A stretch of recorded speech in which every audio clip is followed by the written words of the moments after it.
আজকে রান্না করতে বসে গেছি দেশি মুরগি। দেশি মুরগির সঙ্গে কী হলে সবথেকে বেশি ভালো লাগে বলুন তো?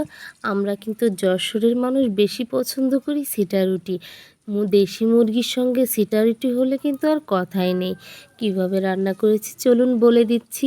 প্রথমে একটা কড়াইতে পর্যাপ্ত তেল নিয়ে নিয়েছি, কিছুটা পেঁয়াজ একটু ভেজে নিয়েছি, সঙ্গে একটু রসুন আর আদা বাটা দিয়ে মুরগিটা দিয়ে দিয়েছি। এখানে দেশি মুরগি আমি নিয়েছি এবং এর সঙ্গে কিন্তু দেশি মুরগির যে চামড়াটা সেটাও রেখেছি। দেখুন কিছুটা ডিম হয়েছে, ডিমটা আমি তুলে রেখে দিচ্ছি। এখনই যদি তুলে না রাখি তাহলে কষাতে কষাতে কিন্তু ডিমটা ভেঙে যাবে। খুব সুন্দর করে কিন্তু একটু সময় নিয়ে আমি ধীরে ধীরে মাংসটা কষিয়ে নিব। দেখলেই বুঝতে পারবেন কতটা বেশি লোভনীয় লাগবে। আর আমি কিন্তু একটু বেশি সময় নিয়ে কষিয়ে থাকি। আজকে কিন্তু চুলার আগুনে রান্না করতে বসে গেছি। চুলার আগুনে রান্না করলে কিন্তু খাবারের স্বাদ অনেক গুণ বেড়ে যায়।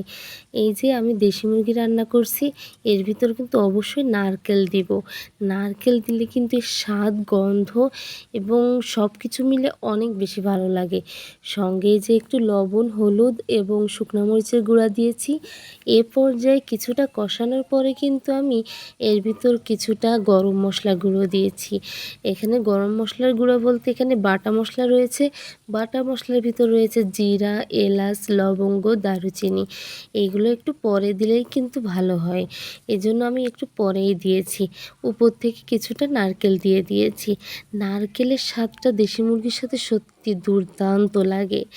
এই যে একটু সময় নিয়ে কষানোর ফলে কিন্তু কালারটা দেখুন কতটা লোভনীয় হয়েছে। কালারটা যত বেশি ভালো হবে দেখতে এবং খেতে কিন্তু তত বেশি ভালো লাগবে। কথায় আছে না, আগে দর্শনধারী পরে গুণ বিচারী। যদি দেখতেই ভালো না হয় তাহলে তো খেতেও ইচ্ছা করবে না। এই যে খুব সুন্দর করে একটু সময় নিয়ে আমি কষিয়ে নিচ্ছি। চুলার আগুনে রান্না করছি, একটু সময় তো নিয়ে রান্না করতেই হবে বলুন। কতটা সুন্দর লাগছে দেখুন। একটু সময় নিয়ে কিন্তু আমি কষিয়ে নিচ্ছি। প্রত্যেকটা মাংস কিন্তু অনেক সুন্দরভাবে কষানো হচ্ছে। তো বারে বারে কিন্তু আমি ঢাকনা দিয়ে ঢেকে দিচ্ছি এবং একটু সময় পর পর একটু নাড়িয়ে চাড়িয়ে দিয়ে কষিয়ে নিচ্ছি। একটু সময় নিয়েই কষাচ্ছি। দেশি মুরগি কিন্তু এটা আমার ফার্মের, আমি নিজে পুষে কিন্তু এই মুরগিগুলা রান্না করছি এখন। এই যে এ পর্যায়ে আমি উপর থেকে একটু পানি দিয়ে দিব। যে মশলাটা বেটেছিলাম সেই মশলা পাত্রটা ধুয়েই আমি পানি দিয়ে দিলাম। কয়েক ২ টা ধাপে কিন্তু আমি এই মাংসটা কষিয়ে নিব। যেহেতু দেশি মুরগির সেদ্ধ হতে একটু বেশি সময় লাগে, তাই ২ ধাপে আমি সিদ্ধ এবং কষাবো। তাহলে কিন্তু কষানোটাও অনেক বেশি ভালো হবে। আমি সঙ্গে সিটা রুটি করেছিলাম। আপনারা চাইলে কিন্তু চালের আটার রুটি কিংবা যেকোনো আটার রুটি দিয়েও করতে পারেন। এই যে এই ঝোলের ভিতর যে মশলাটা আমি দিয়েছি, এর ভিতর কিছুটা জিরা এবং এলাচ রয়েছে। আমি কিছুটা তুলে রেখেছিলাম। শেষে এই মশলা দেওয়ার যে কনসেপ্টটা, এটা কিন্তু আম্মুর থেকে শেখা।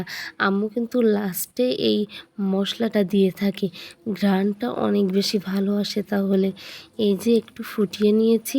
রান্নাটা অলমোস্ট কিন্তু আমার হয়েই গেছে। এখন আমি কিন্তু জিরার গুঁড়া ব্যবহার করব। খালি খোলাতে কিন্তু কিছুটা জিরা আমি ভেজে নিব।